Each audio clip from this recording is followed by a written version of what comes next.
মোহাম্মদ ফজলুল হকের ১০০টি কবিতা নিয়ে রচিত কবিতা গ্রন্থ আমি তোমাদেরই একজনের মোড়ক উন্মোচন পর্ব। সবাইকে তো একই রাস্তায় যেতে হবে, কে জানে কার রাস্তা কখন কিভাবে যাবে থমকে।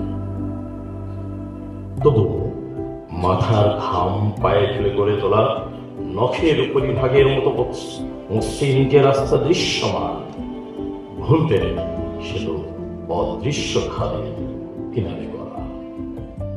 এই কবিতাটা হচ্ছে আমার জীবনে লেখা প্রথম কবিতা। কবিতার নাম পুরুষ। আমার সৌভাগ্য যে এই কবিতাটা পুরস্কার পেয়েছে, আর কি দেখে পুরস্কার দিয়েছে সেটা বলতে পারবো না, কিন্তু যেভাবে হোক না কেন এই কবিতাটা সেকেন্ড প্রাইজ পেয়েছিল। আমি এখন যে কবিতা আপনি করতে চালাম হচ্ছে পুরুষ।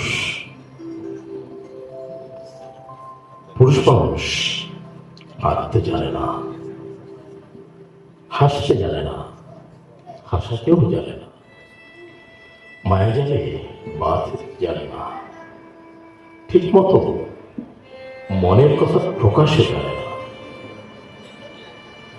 পুরুষের সীমাবদ্ধতা নেই শেষ, সে সহজে ভালোবাসি বলতে পারে না, ভালোবাসার চিহ্ন রাখতে পারে না, কষ্টের কথা বলতে পারে না, হৃদয় খরণ প্রকাশ করে না, দুঃখের ভাগ দিতে পারে না, প্রকৃতির কাছে যেতে পারে না, ঘাস ফুলের সৌন্দর্য দেখতে পারে না, চোখের ঢেলে ভাসতে পারে না, কান্না ভেজা চোখ দেখাতেও পারে না, দু চোখ উপচে পড়া জল আনতে পারে না। অনেকের কাছে পুরুষের কামক প্রাণী, কখনো পশু বললে কমই হয়। দুপায়ে ভালোবাসাকে নষ্ট করতে, সবকিছু ভেঙে চুরমার করতে আসামির কাঠগড়ায় সে অনেক বড় আসামি। অনেক সত্যের মাঝে আরেক সত্য, পুরুষ হচ্ছে কাঁকড়ার মতো, উপরে শক্ত ভিতরে নয়।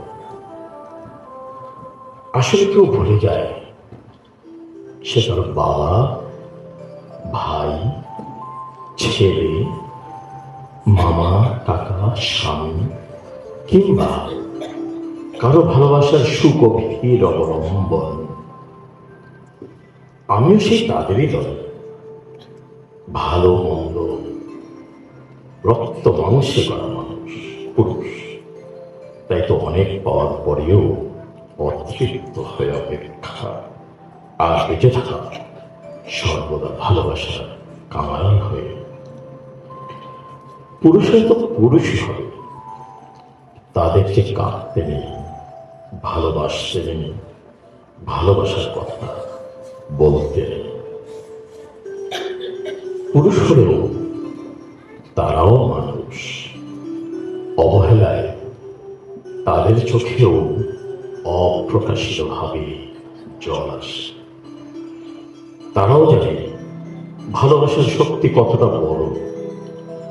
হ্যাঁ, তাদেরও ভালোবাসা পেতে এবং দিতে ইচ্ছা